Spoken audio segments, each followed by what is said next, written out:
The cruiser vanished back into hyperspace, and he was alone in the observation bubble, 10,000 light-years beyond the galaxy's outermost sun.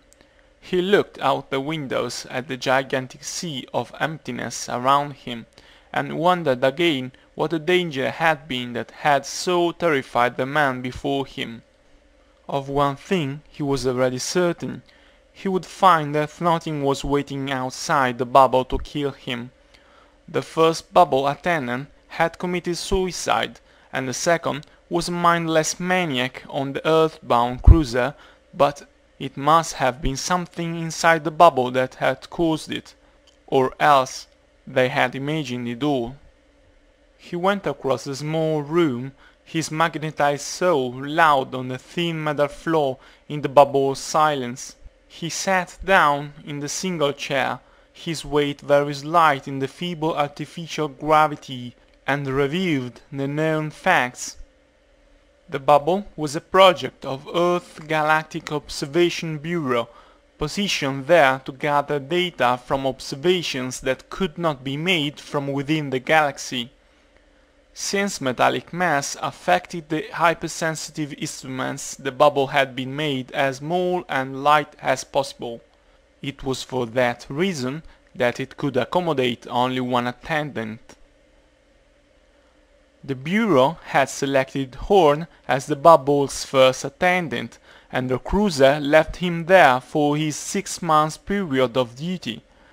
When it made its scheduled return, with his replacement he was found dead from a tremendous overdose of sleeping pills. On the table was his daily report log and his last entry, made 3 months before.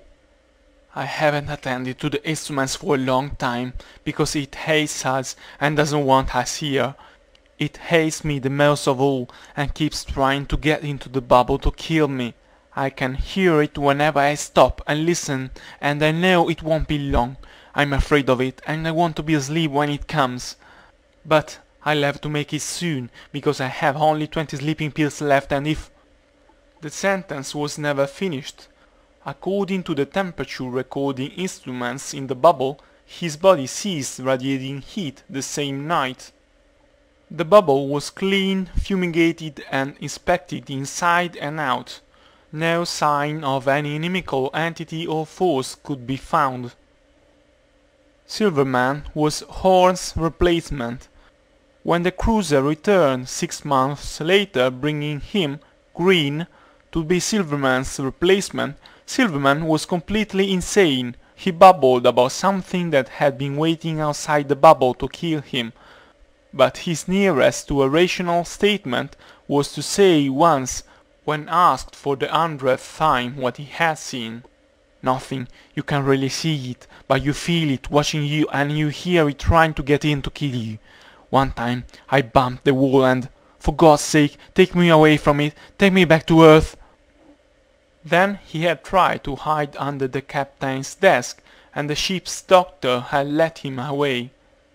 The bubble was minutely examined again, and the cruiser employed every detector device it possessed to search surrounding space for light years in all directions.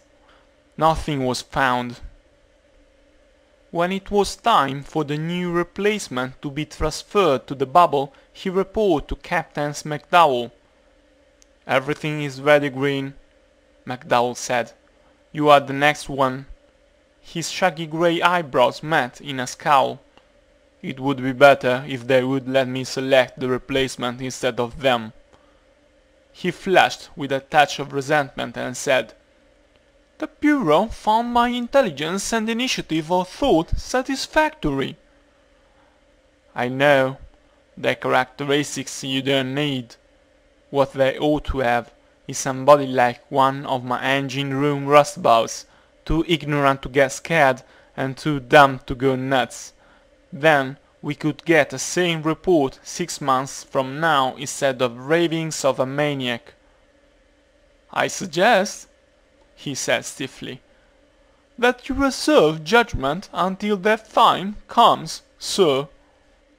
And that was all he knew about the danger. real or imaginary, that had driven two men into insanity. He would have 6 months in which to find the answer. 6 months minus. He looked at the chronometer and saw that 20 minutes had passed since he left the cruiser. Somehow, it seemed much longer. He moved to light a cigarette, and his metal soles scraped the floor with the same startling loudness he had noticed before. The bubble was as silent as a tomb. It was not much larger than a tomb, a sphere 18 feet in diameter, made of thin sheet steel and crisscrossed outside with narrow reinforcing girders to keep the internal air pressure from rupturing it. The floor under him was 6 feet up from the sphere's bottom, and the space beneath held the air regenerator and waste converter units, the storage batteries and the food cabinets. The compartment in which he sat contained chair, table, a narrow cot, banks of dials, a remote control panel for operating the instruments mounted outside the hull, a microfilm projector, and a pair of exerciser springs attached to one wall. That was all. There was no means of communication, since a hyperspace communicator would have affected the delicate instruments with its radiations, but there was a small microfilm library to go with the projector, so that he should be able to pass away the time pleasantly enough. But it was not the fear of boredom that was behind the apprehension he could already feel touching at his mind. It had not been boredom that had turned Horn into a suicide and Silverman into... Something cracked sharply behind him, like a gunshot in the stillness, and he leaped to his feet, willing to face it. It was only a metal reel of data tape that had dropped out of the spectrum analyzer into the storage tray. His heart was thumping fast, and his attempt to laugh at his nervousness sounded hollow and mirthless. Something inside or outside the bubble had driven two men insane with his threat, and now that he was irrevocably exiled in the bubble himself, he could no longer dismiss the fear as products of their imagination. Both of them had been rational, intelligent men, as carefully selected by the Observation Bureau as he had been. He set in to search the bubble, overlooking nothing. When he crawled down into the lower compartment, he hesitated, then opened the longest blade of his knife before searching among the dark recesses down there. He found nothing, not even a speck of dust. Back in his chair again, he began to doubt his first conviction.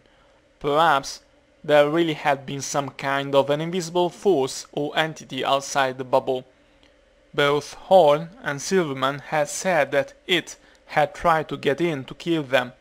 They had been very definite about that part.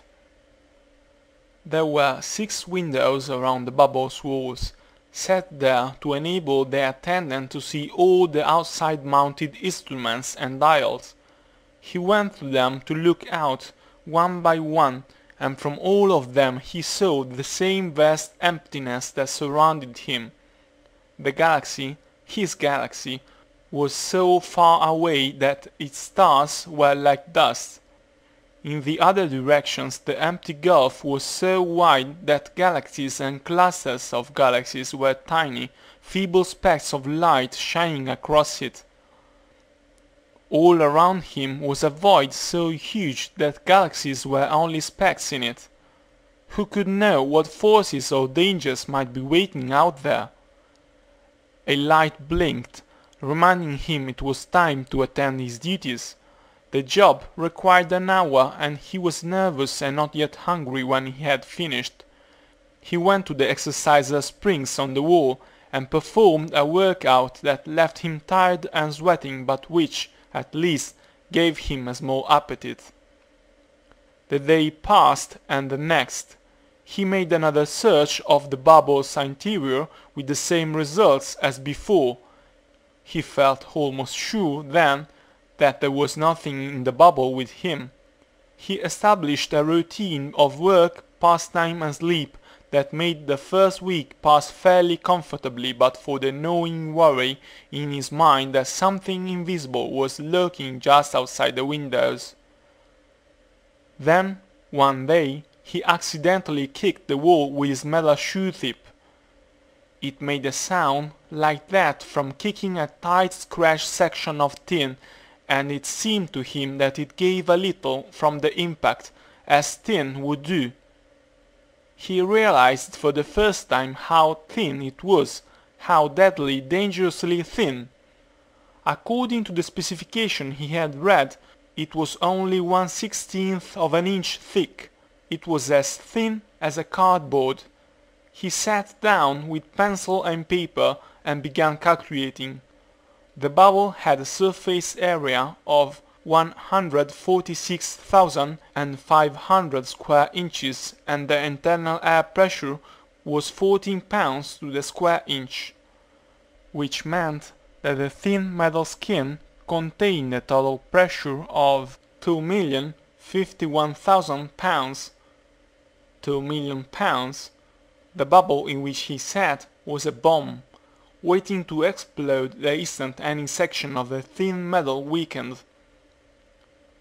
It was supposed to be an alloy so extremely strong that it had a high safety factor, but he could not believe that any metal so thin could be so strong.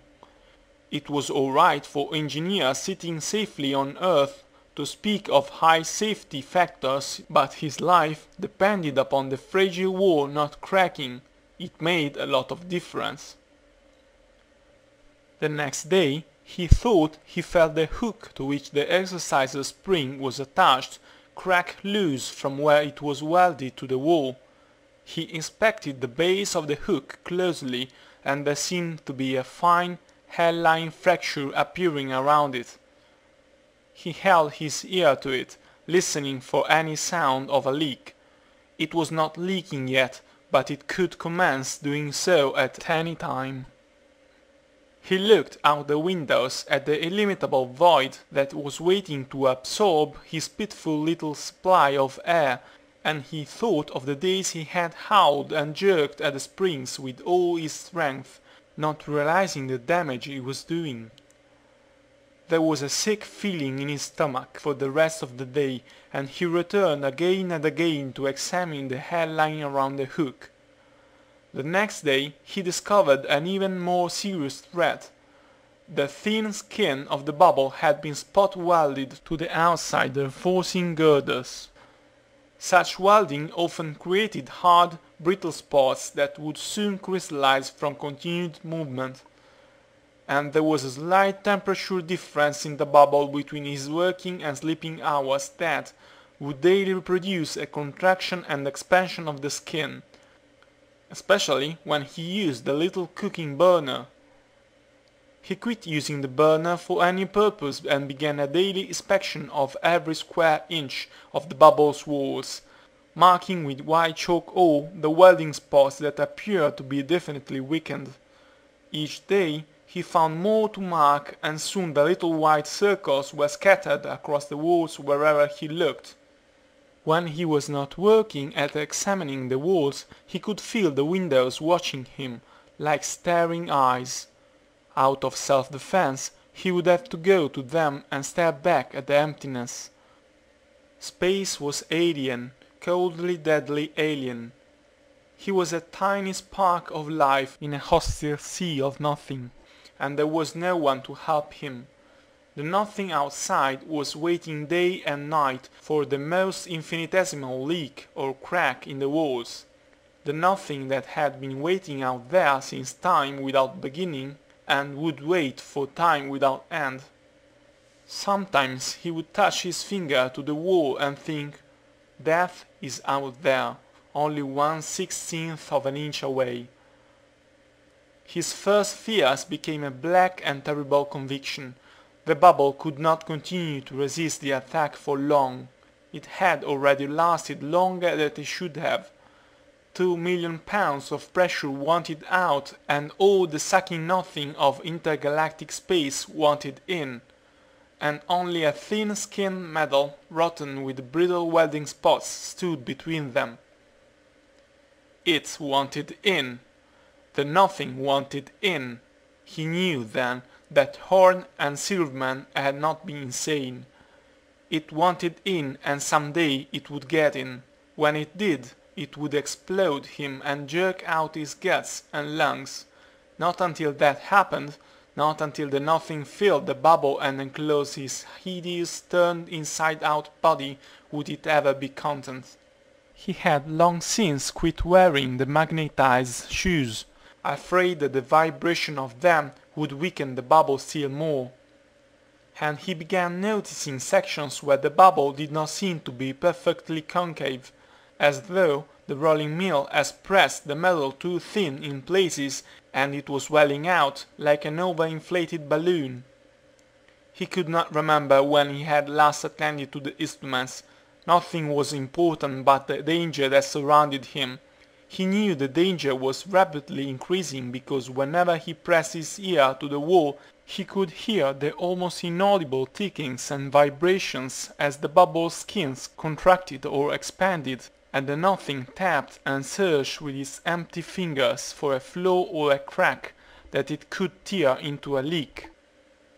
But the windows were far the worst, with the nothing staring in at him day and night. There was no escape from it. He could feel it watching him, malignant and gloating, even when he hid his eyes and his hands. The time came when he could stand it no longer. The cot had a blanket and he used that together with all his spare clothes to make a tent stretching from the table to the first instrument panel. When he crawled under it, he found that the lower half of one window could still see him. He used the clothes that he was wearing to finish the job, and it was much better than hiding there in the concealing darkness where the nothing could not see him. He did not mind going naked. The temperature regulators in the bubble never let it go too cold. He had no conception of time from then on. He emerged only when necessary to bring more food into his tent. He could still hear the nothing tapping and sucking in its ceaseless search for a flaw, and he made such emergencies as brief as possible, wishing that he did not have to come out at all. Maybe if he could hide his tent for a long time and never make a sound, it would get tired and go away. Sometimes he thought of the cruiser and wished they would come for him, but most of the time he thought of the thing that was outside, trying to get in to kill him. When the strain became too great, he would draw himself up in the position he had once occupied in his mother's womb, and pretend he had never left Earth. It was easier there. But always before very long the bubble would tick or whisper, and he would freeze in terror, thinking, "This time it's coming in." Then, one day, suddenly, two men were peering under his tent at him. One of them said, "My God, again!" and he wondered what he meant. But they were very nice to him and helped him put on his clothes. Later, in the cruiser, everything was hazy and they kept asking him what he was afraid of. "What was it? What did you find?" He tried hard to think so he could explain it. It was nothing. "What were you and Horn and Silverman afraid of? What was it?" the voice demanded insistently. "I told you," he said. "Nothing." They stared at him, and the haziness cleared a little as he saw they did not understand. He wanted them to believe him because what he told them was very true.